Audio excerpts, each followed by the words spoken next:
አባታችን በሰማያት ላይ ያለ። እሺ አመሰግናለሁ። መላከ ስብሐት ኪነ ጥበብ ያለው እባላለሁ። የሐዋሳ ደብረ ምጥማቅ መድኃኔዓለም ቤተክርስቲያን አስተዳዳሪ ነኝ። እንኳን ደህና መጣችሁ። እንኳን በሰላም ነኝ። አሜን። በልጅነት ትምጣት ሰጠን አቤቱ ፈቃድህን። እሺ አመሰግናለሁ። ያው መድኃኔዓለም ቤተክርስቲያን እንግዲህ የተመሰረተው በ2004 ዓመተ ምህረት ነው። ያው ከዛ በፊት ይሄ ቦታ የጥምቀተ ባህር ሆኖ ሐዋሳ ከተማ ስትቆረቆር ጀምራ አገልግሎት እየሰጠ የሚገኝ ቦታ ነው። ሰፊ አገልግሎት ለከተማ ውስጥ። አሁን ደግሞ ከ2004 ጀምሮ ታቦተ መድኃኔዓለም በዚህ ቦታ ገብቶ የበለጠ ለሚመኑ ሰፊ አገልግሎት እየሰጠ ይገኛል። ከዛ በኋላ እንግዲህ በመቃኞ የነበረው ቤተክርስቲያን ወደዚህ ትልቅ ህንፃ ቤተክርስቲያን ለመዛወርና ታቦቱ ለመግባት የተወሰኑ ቀናቶች የሚቀሩት ወራቶች የሚቀሩት ሆኖ ዛሬ አሁን ከምታየው ህንፃ ቤተክርስቲያን ላይ ደርሷል። ይሄ አዲሱ ህንፃ ቤተክርስቲያን የተጀመረው በ2010 ዓመተ ምህረት ነው። እንግዲህ በኢትዮጵያ አቆጣጠር እንዳጋጣሚ እንግዲህ ለውጡ በመጣበት ወቅት ነው የተጀመረው ይሄ ህንፃ ቤተክርስቲያን። ገንዘቦች ሁሉም ለዓለም ወለዓለም ዓለም አሜን።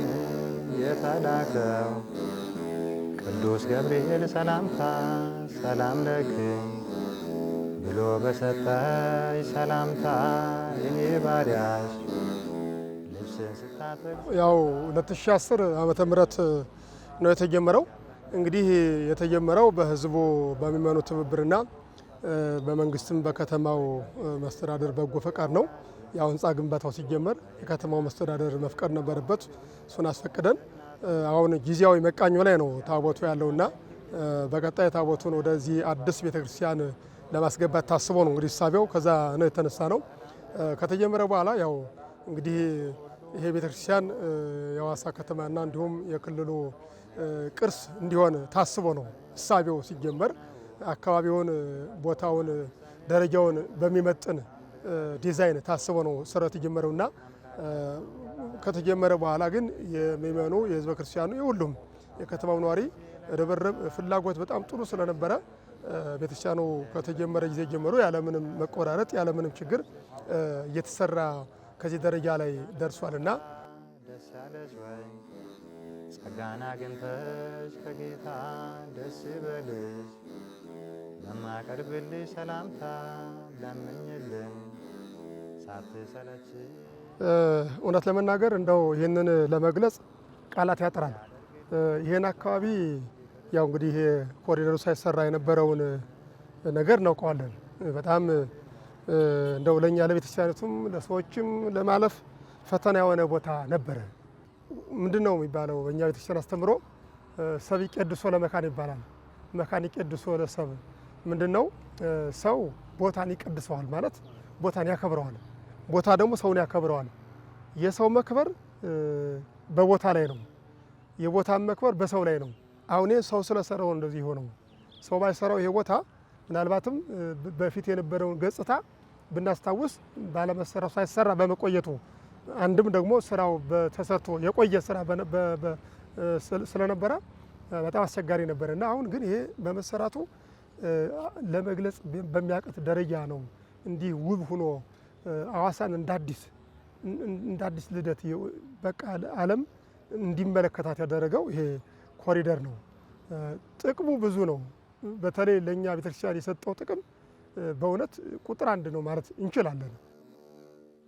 አባታችን በሰማያት ላይ ያለ ተለይቶ ይመስገን ክቡር ስምህ መንግስትህ የምንፈልጋት ከጥንቱ በልጅነት ትምጣት ሰጠን አቤቱ ፈቃድህን ይህ እንዲደረግ ይሁን በሰማይ ሞተን ተነስተን ከዳይን እንድንኖር ምስጋና ምግብ ሆኖን ዛሬም በምድር በሥጋ ሕይወት ሳለን ምግባችን በየዕለቱ አውቀህ ስጠኝ።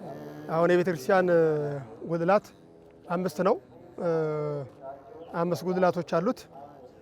አንድ ጉልላት መሆንም ይችላል፣ 3ም 5ም ከዛም በላይም ቢሆን ትርጓሜ አለው። አሁን 5 መሆኑ የአምስቱ አእማደ ምስጢር ይባላል። አምስት አእማደ ምስጢር የሚባሉ ትምህርቶች አሉ።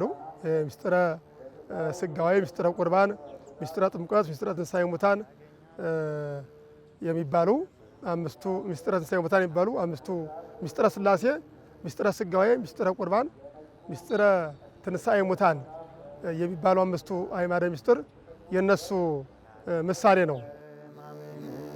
የተላከው ቅዱስ ገብርኤል ሰላምታ ሰላም ለክኝ ብሎ በሰጠኝ ሰላምታ እኔ ባሪያሽ ልብስን ስታጠቅ ስፈታ ሰላም ልልሽ ይገባኛል ጠዋት ማታ ማርያም ሆይ። ያው ቤተክርስቲያን ባለችበት እውነት ነው። ዛፎች አሉ። አጸደ ቤተክርስቲያን ይባላል እና አጸዶች ይኖራሉ። እነዚህ ምሳሌ አላቸው። እንደው ዝም ብሎ አይደሉም አጸዶቹ የሚተከሉት። አንደኛ ቤተክርስቲያን የሰማያዊት የገነት ምሳሌ ናት። ገነት በአጸዶች በተክሎች የተሞላች የተክል ቦታ ናት። ገነት ለምለም ቦታ ናት እና አዳም እንኳን እንግዲህ ከዛ ውስጥ ካሉት ነው አንዱን ዕፀ በለስን የበላው እና ገነት ለምለም ናት። አጸዶች ዛፎች አሉ፣ ፍራፍሬዎች አሉባት ተብላ የምትነገረው ገነት እቺ ምድራዊ ገነት ናት። ቅዱስ ቤተክርስቲያን እግዚአብሔር ወይ በመጣ ጊዜ ለካሳ እንበለ ዘር እንደ ንብና እንዳሳ ከነፍስሽ ነፍስ ከስጋሽ ስጋን ብነሳ ደስ ያለሽ ወይ ጸጋን አግኝተሽ ከጌታ። ያው ቤተክርስቲያን እንግዲህ በዓለም ላይ ያለች ተራራ ናት። ተራራ ለሁሉ ይታያል፣ ሁሉ ያየዋል ከፍታ ስለሆነ። ስለዚህ ቤተክርስቲያንም ምድራዊ ያለች መንግስተ ሰማያት ተራራ ናት። የእግዚአብሔር ቤተ መቅደስ ተራራ ሁሉም ሊያት ይገባል። ለሁሉም አይን እንድትታይ ተደርጎ ከፍ ብላ ገዘፍ ብላ ትሰራለች። ቤተክርስቲያን ከፍታዋ ነው። የፈጣሪ ቤት ስለሆነች ከሌሎቹ ከዓለማት ሁሉ በላይ ፈጣሪ ከዓለማት ሁሉ በላይ ስለሆነ የእሱ መመለኪያ ቦታም ከዓለማት ሁሉ በላይ ናት ብለን ነው ከፍ የምናደርጋት። ስለዚህ አንዳንድ ጊዜ ተራራ ላይ ልንሰራት እንችላለን። እንደዚህ አይነት ቦታ ላይ ልንሰራትም ከፍ አድርገን እንድታይ ክብሩን እንዲመጥን አድርገን እንሰራታለን። እንግዲህ ቤተክርስቲያን ቅድም እንደተነጋገርነው ዝም ብሎ አይሰራም። ሁሉም ነገር ትርጉም አለው። አሁን ይህም በረንዳ የምታዩት እነዚህ አምዶች አሉት። እነዚህ አምዶች ናቸው። ኮለን ይባላል በዘመናዊ አጠራር። በቤተክርስቲያን አጠራር ግን አምድ ነው የሚባለው። አምድ ማለት ምሰሶ ማለት ነው። ምሰሶ ተሸካሚ በቤተክርስቲያን ዙሪያ ውስጥም ስንገባ አምዶች አሉ። እነዚህ አምዶች ምሳሌ ናቸው። አምድ ማለት አንድ ነገር ተሸክሞ የሚይዝ ማለት ነው እና እነዚህ አምዶች በዋናነት ሲተረጉም የሐዋርያት ምሳሌ ናቸው። ሐዋርያት አእማድ ናቸው፣ አምዶች ይላሉ። ምክንያቱም ሃይማኖትን ስላጸኑ የሃይማኖት መሰረትም ስለሆኑ እነሱ አምድ ተብለው ይጠራሉ እና በቤተክርስቲያን ዙሪያ ሐዋርያትም እንዳሉ ቤተክርስቲያን የሐዋርያትን ቤት፣ የነቢያትን ቤት፣ የመላእክትን የቅዱሳን ሁሉ ህብረት ናት። በቃ የህብረት አንድነት ናት። በቃ ህብረት ቤተክርስቲያን ማለት ህብረት ማለት ነው። የክርስቶስ ቤተሰቦች አንድነት የሚፈጥሩባት ስለሆኑ እነዚህ አሁን አምዶቹ የሐዋርያት ምሳሌ ናቸው። ከዚህ የምናየው እንግዲህ አንደኛው አምዱ ነው። ሁለተኛው ያው እንግዲህ በር መስኮቶች አሉ። መስኮቶቹም ብዙ ጊዜ መስኮቶች ቁጥራቸው ሊለያይ ይችላል እንደ ቤተክርስቲያኑ እንትን ቅርጽ፣ ግን መስኮቶች የመላእክት ምሳሌ ናቸው። መላእክት እዚህ ጋር ዙሪያውን ከበው በክርስቶስ መንበር በክርስቶስ ዙፋን ዙሪያ መላእክት ይኖራሉ አይደለ? መላእክት ከበው ነው የሚኖሩት። መላእክት ሁልጊዜም በክርስቶስ ዙፋን ፊት በጽርሐ አርያም በመንበረ መንግስት መላእክት አሉ። የክርስቶስ አገልጋዮች ስለሆኑ አሉ፣ በእግረ መንበሩ አሉ እና ይሄ ዙሪያውን ያሉ መስኮቶች የመላእክት ምሳሌ ናቸው። ሌላው በሮች ናቸው። የቤተክርስቲያን በሮች ቁጥራቸው 3 ነው የሚሆነው። 3 ነው። የውጭ በር 3 በር ነው የሚሆነው። አንደኛው በር የሴቶች መግቢያ ይባላል። ከሴቶች መግቢያ ምቋም አንስት ይባላል። አሁን ውስጡ ላይ ይሄ ሴቶች መግቢያ በር ነው። ሴቶች በዚህ ብቻ ነው የሚገቡት።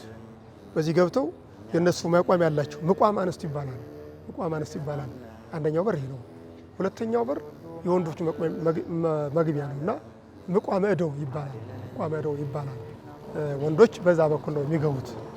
ገብተው በዛ በኩል ይቆማሉ። ሲቆሙ ሴትና ወንድ በቦታ አይገናኙም። ሴቶች የራሳቸው መቋም አላቸው፣ ወንዶች የራሳቸው መቋም ያላቸው እንደ ቤተክርስቲያናችን አንደኛው ሁለቱ በሮች ናቸው። ሶስተኛው በር የካህናት መግቢያ በምስራቅ በኩል ያለ የካህናት መግቢያ ወይም የቅዳሴ መግቢያ ይባላል። በዛ በር ካህናት ብቻ ክህነት ያላቸው ብቻ ናቸው የሚገቡበት። ሰላም ለክ ብሎ በሰጠኝ ሰላምታ እኔ ባሪያሽ ልብስን ስታጠቅ ስፈታ ሰላም ልልሽ ይገባኛል ጠዋት ማታ ማርያም ሆይ። ያው እንግዲህ ለመመረቅ ያው በዝግጅት ላይ ነው ያለው ማለት ቀሪ ስራዎች ሲባል ግን ቀሪ ስራዎች ይኖሩታል። እንደምታዩት አሁን መሬት ላይ የሚነጠፍ ሸክላ አለ። እሱን ለማንጠፍ ያው ዝርጋታ ኢንስታሌሽኖች እየተከናወኑ ናቸው። እሱ እንዳለቀው በቅርቡ የመሬቱ የሸክላው ስራ ያልቃል። ቀጥሎ ስዕል ይኖረዋል። ከኋላ ያለው ቤተ መቅደሱ 3 በር ያለው ቤተ መቅደሱ ወይም ቅድስተ ቅዱሳኑ ከዛ ጀምሮ በዚህም ላይ ዙሪያውን የሚሳሉ ስዕሎች አሉና እሱ ስዕል እየተሰራ ነው ያለው። አንዱ የሚቀረው እሱ ነው። ሌላው እንግዲህ በር ነው። በርና መስኮት ነው። መስኮቱ እንትኑ ይሄ አልሙኒየሙ ተሰርቷል። መስታወት ይቀራል። በሮቹ በርና መብራት ከቻይና ተሰርቶ ሊመጣ በዝግጅት ላይ ነው ያለው። በጣም ደረጃውን የጠበቀ በር ነው የሚገጠመው። ህንፃውን የሚመጥን ብሮንዝ በሚባል ቴክኖሎጂ የተሰሩ በሮች አሁን መጥተው ይገጠማሉ። እንዲሁም ደግሞ የህንፃውን ከፍታ ታሳቢ ያደረጉ የመብራቶች ፑቲንጎች እንደዚሁ ከቻይና ተሰርተዋል። እንግዲህ ከላይ የሚወርዱ መብራቶች አሉት። በጣም በቂ የሆነ ላይት ይኖረዋል ቤተክርስቲያኑና እንደዛ ሁሉ ከቻይና ይመጣሉ በቅርቡ። እነዚህ ሁሉ ከመጡ በኋላ እነዚህ ከተገጣጠሙ በኋላ እንግዲህ እንደ እግዚአብሔር ፈቃድ እኛ በቅርቡ ለማስመረቅ ነው የምናስበው።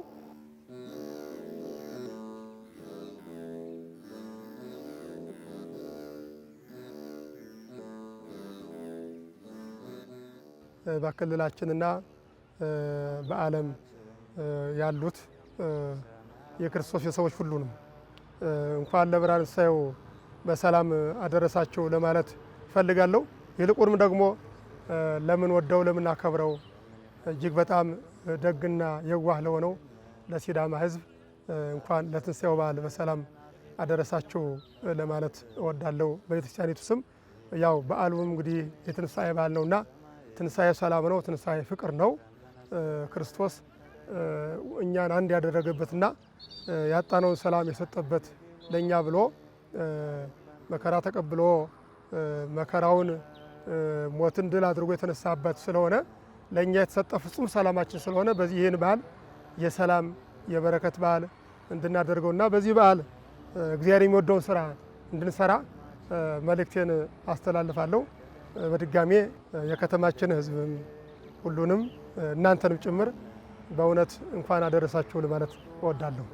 ከሞት ይችን መንግስት የማያገኛት እልፈት ጌትነትም ካህልነትም ክብርም ናቸውና ያንተ ገንዘቦች ሁሉም ለዓለም ወለዓለም ዓለም አሜን። የተላከው ቅዱስ ገብርኤል ሰላምታ ሰላም ለክ ብሎ በሰጠኝ ሰላምታ እኔ ባሪያሽ ልብስን ስታጠቅ ስፈታ ሰላም ልልሽ ይገባኛል ጠዋት ማታ ማርያም ሆይ።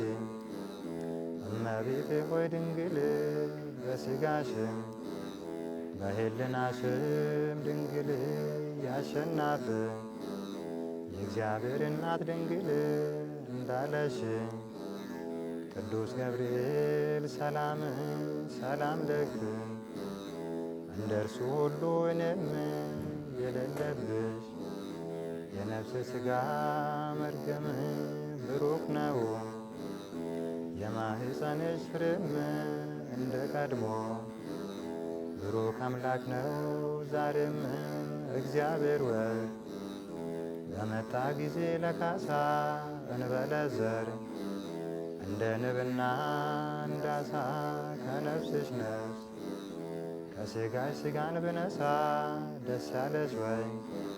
ጸጋን አግኝተሽ ከጌታ ደስ ይበልሽ። ለማቀርብልሽ ሰላምታ ለምኝልን ሳትሰለች ጧት ማታ ውድ ልጅሽ እንዲያደርግልን ይቅርታ ይቅር ብሎ ኃጢአታችንን ሁሉን እንዲያድነን ባንቺ ተማጽነናለን። መልአኩም መልሶ ሴቶቹን አላቸው፣ እናንተስ አትፍሩ፣ የተሰቀለውን ኢየሱስን እንድትሹ አውቃለሁና እንደ ተናገረ ተነስቶአልና በዚህ የለም። የተኛበትን ስፍራ ኑና እዩ፣ ፈጥናችሁም ሂዱና ከሙታን ተነሣ፣ እነሆም ወደ ገሊላ ይቀድማችኋል፣ በዚያም ታዩታላችሁ ብላችሁ ለደቀ መዛሙርቱ ንገሯቸው። እነሆም ነገርኋችሁ። በፍርሃትና በታላቅ ደስታም ፈጥነው ከመቃብር ሄዱ፣ ለደቀ መዛሙርቱም ሊያወሩ ሮጡ። እነሆም ኢየሱስ አገኛቸውና ደስ ይበላችሁ አላቸው።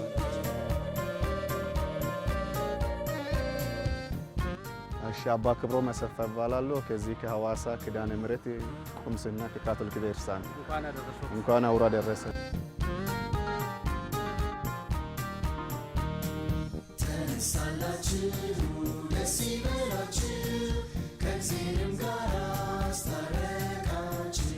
አመሰግናለሁ። ያው እዚህ ቤተክርስቲያን ውስጥ እንገኛለን። እቺ ቤተክርስቲያን ያው 60 ዓመት ከ60 ዓመት በላይ እንደሆነ ይታወቃል። የሐዋሳ ምልክት ናትና የኋላ ታሪኳን ይዘው መች ተመሰረተች? እስቲ ከዛን ጀምር። እሺ፣ አመሰግናለሁ። የሐዋሳ ኪዳነ ምሕረት ቁምስና ካቶሊክ ቤተክርስቲያን በጣም የቆየች ናት። የሐዋሳ ሀገረ ስብከት ውስጥ ያውኑ የጳጳሱ መቀመጫ ናት። 1958 ላይ ነው የተመሰረተች።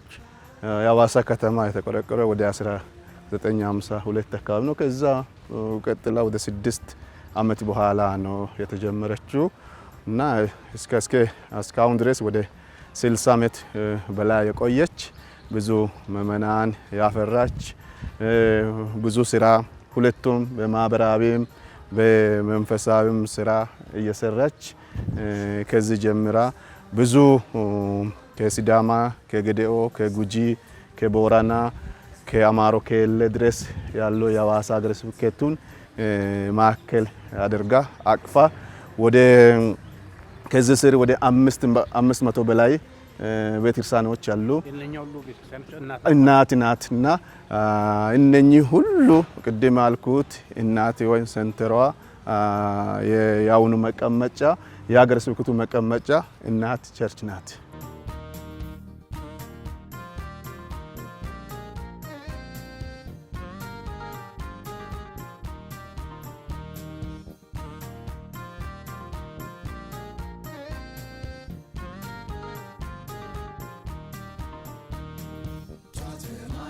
ይሄ እንደምናየው ቸርቹ በተሰራበት እንደ በተለይ እንደ ቤት ነው፣ እንደ ማንኛው ቤት ነው። ግን አሰራሩ ቅርጹ እንደምናየው የተለያዩ ጎኖች አሉ። ውስጥ ስንገባ ደግሞ የበለጠ ነገር እና መጽሐፍ ቅዱሳዊ የሆነ ታሪክ በስፉን እያንዳንዱ አቋቋሙ ምሰሶቹ ሁሉን እናያለንና ይሄ እንደ ቤተሰብ እንደ ማዕከል የሆነ የተቀመጠች የካቶሊክ ቤተክርስቲያን አሰራሩ በተለይ በውጭ ዓለምም በኢትዮጵያም ሲሰራ የኪነ ጥበብ ህንጻ አሰራሩ እንደዚህ ተደርጎ ሲሰራ ወዲያ ሆኖ የሚያዩ ሰዎች ይቺ የካቶሊክ ቤተክርስቲያን ብሎ ያምናሉ፣ ያያሉ ማለት ነው።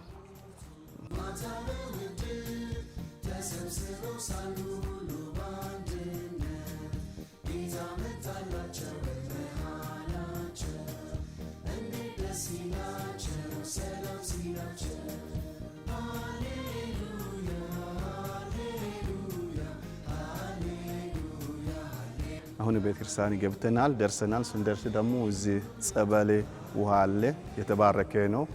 ይሄ ጸበል ውሃ አንደኛ ጥምቀታችን የምናስታውስ፣ ሁለተኛ ደግሞ ማንኛውም የካቶሊክ ምእመናን ቤተክርስቲያን ሲገቡ ቀደም ብሎ ይሄ በራፍ ላይ ያለውን ጸበል ውሃ በፊታቸው በመስቀል ምልክት አድርጎ ጸሎት አድርጎ ነው ያው የጥምቀታችን እያስታወሰን የደህንነታችን የመገለጫው የጥምቀታችን እያስታወሰን ጸሎት የተደረገበት የተባረከበት ውሃ ሁልጊዜ በሁለቱም አንግል እዚህ ይቀመጣል።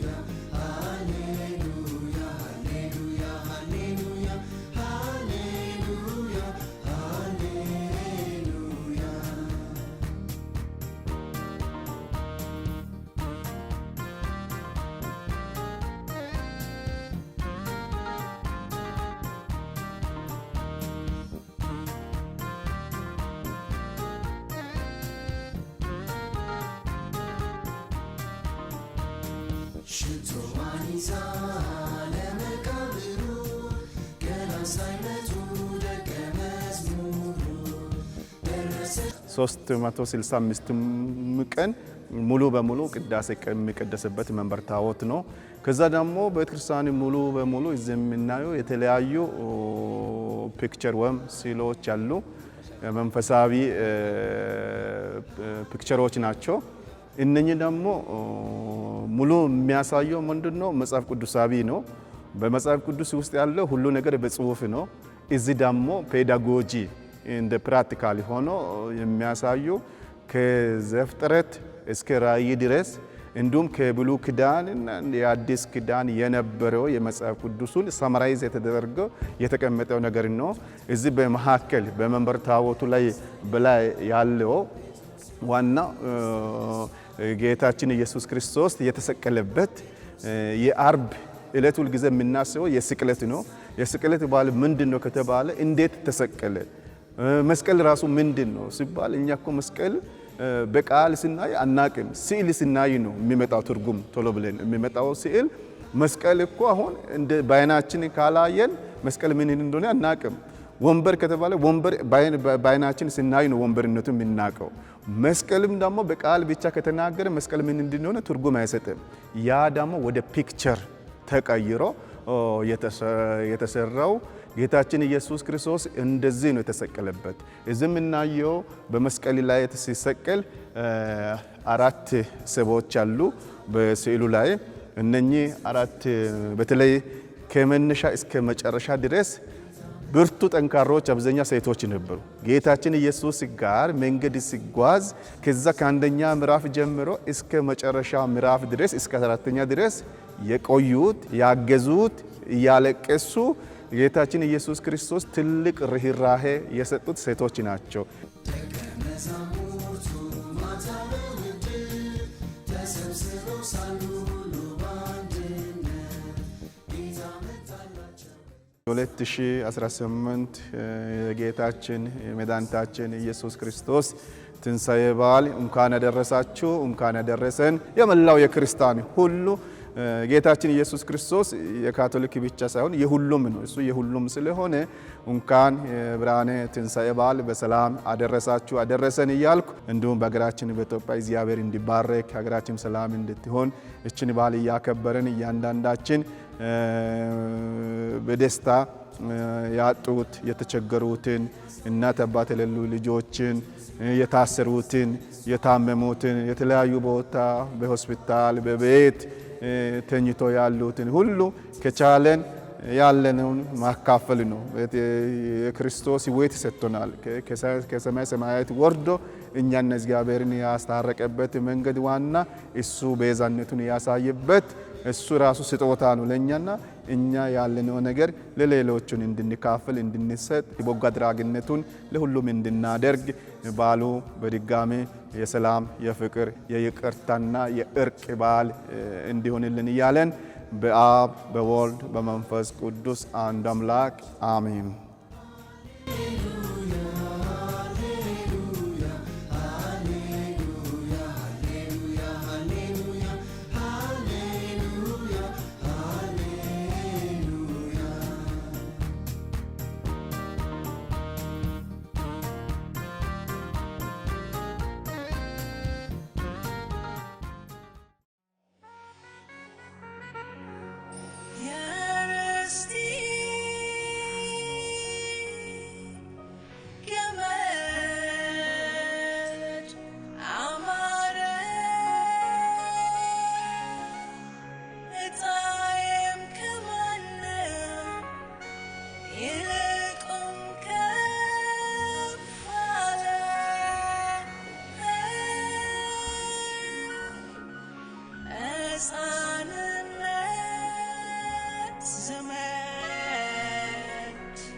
እኔ ቄስ ኢያሱ ጠግቾ እባላለሁ። የኢትዮጵያ ወንጌላዊት ቤተክርስቲያን መካነ ኢየሱስ የማዕከላዊ ደቡብ ኢትዮጵያ ሲኖዶስ ፕሬዝዳንት ነኝ። እንደገና ደግሞ በዚህ 975 የዚህ አይነት ቸርቾች አሉ። እኔ የሚመራቸው 975 ቤተክርስቲያን አሉ። ከ975 ውስጥ አንዱ አባል መሆን ስላለብኝ የዚች ማህበራን ደግሞ አባል ነኝ። እኔ ከምስረታ ጀምሮ አባል ነኝ፣ አገልጋይም ነኝና እንግዲህ የቤተክርስቲያን ህይወቴ ከልጅነቴ ነው ጌታ ኢየሱስ ክርስቶስን የግል አዳኝ አድርጌ የተቀበልኩት እና እኔ የተወለድኩት አርበጎና በሚባል ወረዳ ነው። ከዛ ነው የወጣሁት። ከዛ ከገጠር ቦታ ወጥቼ እዛ ነው ሳመልክ የነበረው ሳገለግል የነበረውና ከዛም በኋላ ደግሞ በስራ ይዤ ወደ ባሌ ነው የሄድኩት። ባሌ ረጅም ጊዜ ቆይቻለሁ። እዛም ቤተክርስቲያን አገልጋይ ነበርኩ። እዚህ እያገለገልኩ ስራዬንም እየሰራሁ መምህር ነኝ። ቤተክርስቲያንም አገለግላለሁ። ከዛ በኋላም ደግሞ ወደዚህ ተዛውሬ መጣሁ። ተዛውሬ ከመጣ በኋላ ቤተክርስቲያን የዚች ቤተክርስቲያን አገልጋይ ነኝ። መሪም ሆኜ ሰርቻለሁ የዚች ቤተክርስቲያን እና አባልም ነኝ። ከዛ በኋላ ደግሞ አሁን ሲኖዶስ ላይ እየመራው ይገኛለሁና እንግዲህ ባጭሩ ታሪኬ ይሄን ነው።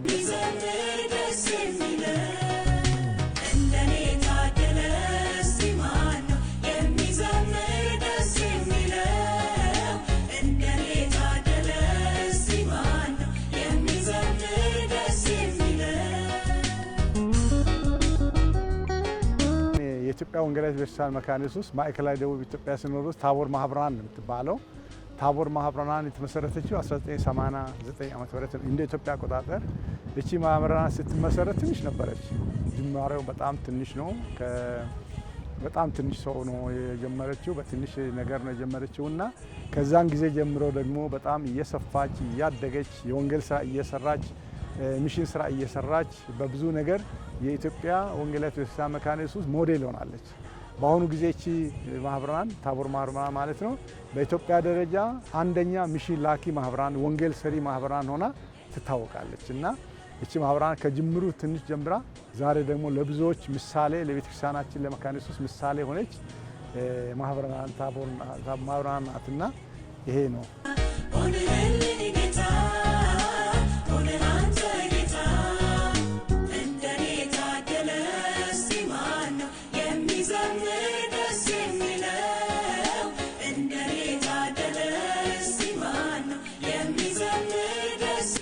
ይችኛው ቤተክርስቲያን መንፈሳዊ ዳራ አላት። የኖህ መርከብ ነው። የሆነው መርከብ ደግሞ ከጥፋት መዳኛ መንገድ ነው። የዛን ጊዜ እግዚአብሔር በሰው ላይ ስለተቆጣ ሰው ክፋትን ስለሰራ ፍጥረትን በሙሉ በውሃ ጠፍቶ ነበር። የዛን ጊዜ የተረፈው ኖህ ነው። ኖህ የተረፈው በዚች እግዚአብሔር አዞት 120 ዓመት ሰርቶ በመርከብ ውስጥ ገብቶ እሱ ብቻ ሳይሆን ሌሎችን ከየእንስሳቱ አይነት ሁለትና ግማሹን እንደዚህ እያስገባ ወንድና ሴት እያደረገ ሁሉም አስገብቶ እሱና ቤተሰቡ የዳነበት መርከብ ነውና ዛሬ ደግሞ መርከባችን ኢየሱስ ክርስቶስ ነው እና ኢየሱስ ክርስቶስ ደግሞ ኖህ ከጥፋት ያዳነው ኢየሱስ ክርስቶስ ደግሞ ዓለምን ሁሉ ከጥፋት ለማዳን ዛሬ መርከባችን አዲስ መርከባችን አዳኛችን ኢየሱስ ክርስቶስ ነው። ያንን መገለጫ ነው ይሄ መርከብ በዛ ሁኔታ ተመስሎ ነው የተሰራው። ኖህን ብቻ ሳይሆን ዛሬ ደግሞ ከኖህ የሚበልጥ ዓለምን ሁሉ የሚያድን ኖህ ቤተሰቡን ያዳነው ኢየሱስ ክርስቶስ ደግሞ ዓለምን ሁሉ የሚያድን መድኃኒት ሆኖ የተገለጠበት መገለጫና መንፈሳዊ ይዘት ያለው ቤተክርስቲያን ነው።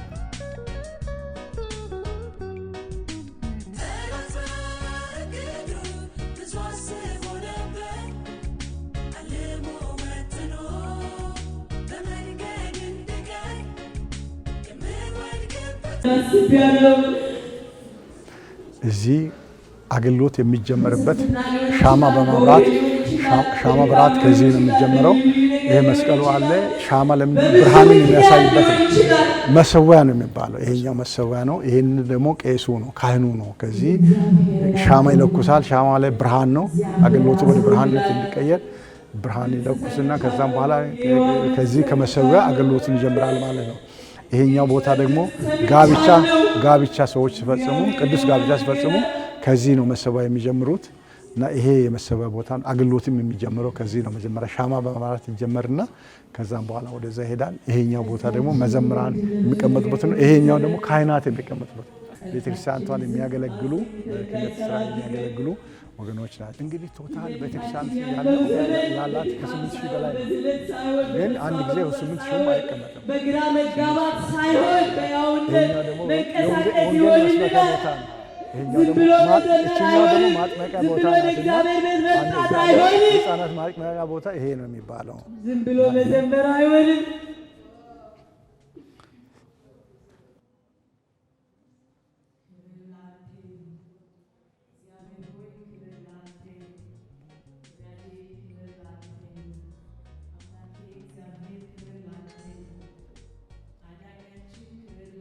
የኢትዮጵያ ባህሪ ጥሩነቱ መቻቻል አለ፣ መቀባበል አለ። ከእስላሙ ጋር ትበላለህ፣ ትጠጣለህ፣ ትኖራለህ። እንደገና አብረህ ደግሞ መከራውን ትካፈላለህ። ከኦርቶዶክስ ጋር አብረህ ትሆናለህ። ስለዚህ ይሄ የጋራ አንድነታችንና ፍቅራችንን ይገልጻል። እርስ በርስ መከባበራችን ይገልጻል። እርስ በርስ መቀባበላችን ይገልጻልና ስለዚህ ክርስቲያኖች ቤተክርስቲያን በሚሰሩበት ኦርቶዶክስ ቤተክርስቲያን በሚሰራበት ሌላው ይረዳል። ሌላው ደግሞ እስላም በሚሰራበት መስጊድ በሚሰራበት ጊዜ ሌላው ደግሞ ሄዶ ያግዛል እና ይሄ ፕሮቴስታንቶች ስንሰራ እንደዚህ መቀባበል አለና አሁን እኛ ጋር እዚህ የሆነውን ነገር ነው። የኛ የፕሮቴስታንት እንግዶች መጡ፣ አካባቢ የነበረው እስላሞች ነበሩ፣ ቦታውን ለኛ ለቀቁ ማለት ነው። ከዛ እነዛን እንግዶቻችንን በየቤታቸው አሳደሩ።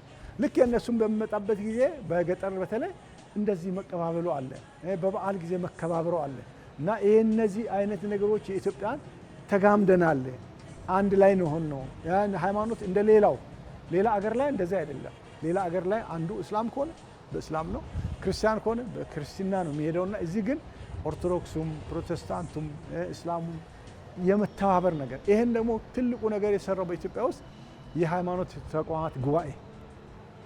ተቋማት ጉባኤ ድሮ እርስ በርሳችን እየተገፋፋን የነበረው ነው።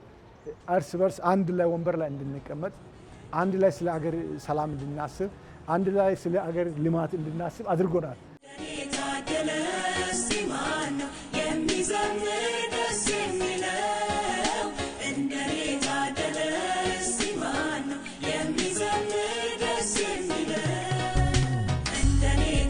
የኢትዮጵያ መጽሐፍ ቅዱስ ውስጥ ኢትዮጵያ ብዙ ጊዜ ተጠቅሷል።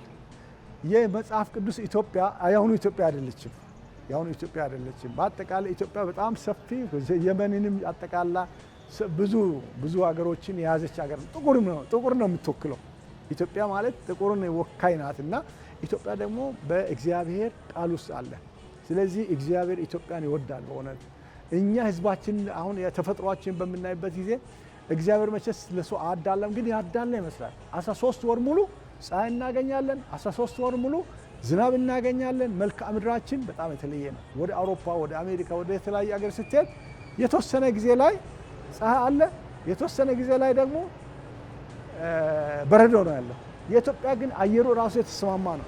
የኢትዮጵያ ችግር ህዝቡን እግዚአብሔር የሰጠን በረከት እግዚአብሔር የሰጠን መልካም ምድር የመጠቀሙ ላይ ግን እኛ ጋር ክፍተት አለ። በእውነት እግዚአብሔር ይርዳንና ይህን እግዚአብሔር ፈጣሪ የሰጠንን መልካም በረከቶች ምድራችንን፣ ሰላማችንን ብንጠቀም ኖሮ ለዓለም ሞዴል እንሆን ነበር።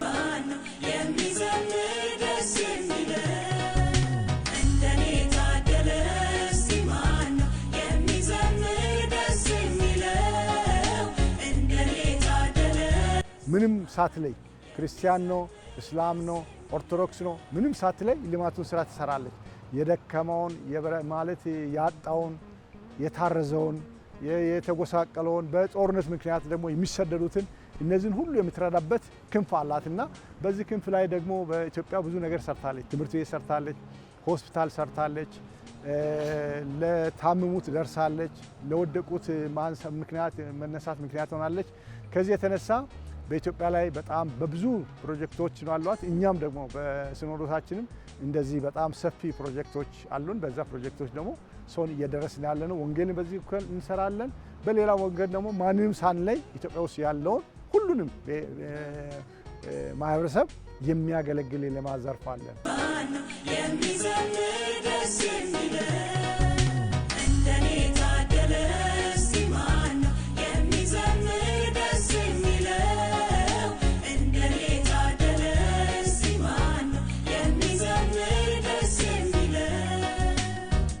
የእግዚአብሔር ቃል የሚናገረው አንደኛ ዮሐንስ ወንጌል ላይ አንደኛ ዮሐንስ መልእክት ላይ ምንድነው? እግዚአብሔር ፍቅር ነው ይላል። ስለዚህ ፍቅር የሌለው ወንድሙን የማይወድ እግዚአብሔርን አይወድም።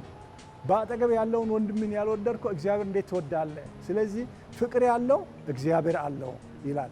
ሁለተኛ ደግሞ ጌታ ኢየሱስ ክርስቶስ ሲመጣ እኔ ሰላም ልሰጣችሁ መጣሁኝ፣ ሰላምን እተውላችኋለሁ፣ ሰላምን እሰጣችኋለሁ። ሰላም ዓለም እንደሚሰጣ ሰላም አይደለም፣ የኔ ዘላለማዊ የሆነ ሰላም ነው የሚሰጣችሁ ይላልና ስለዚህ በመጽሐፍ ቅዱስም ጌታ ኢየሱስ ክርስቶስ ያዘዘን ትእዛዝ ነው ፍቅር ማለት።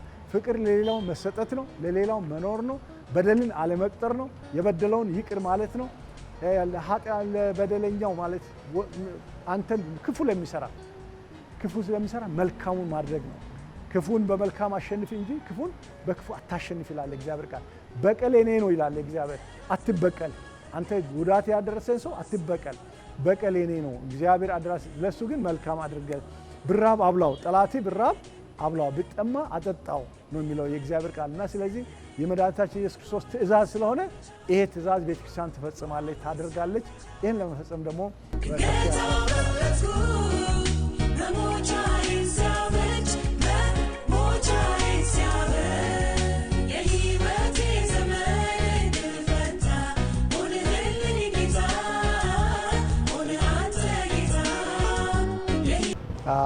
ዛሬ የጌታችን ኢየሱስ ክርስቶስ ትንሣኤ በዓል ነው።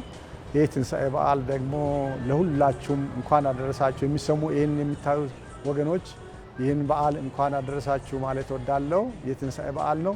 የሞተባችሁ ነገር ሕያው ይሁን፣ እግዚአብሔር ሕያው ያድርግላችሁ። አንድነታችሁ፣ ፍቅራችሁ ይዳብር፣ ሰላምና እረፍት ይሁንላችሁ። ይህ በዓል ደግሞ በጌታ በኢየሱስ ክርስቶስ ስም የሰላምና የጤና በዓል ይሁንላችሁ። አመሰግናለሁ።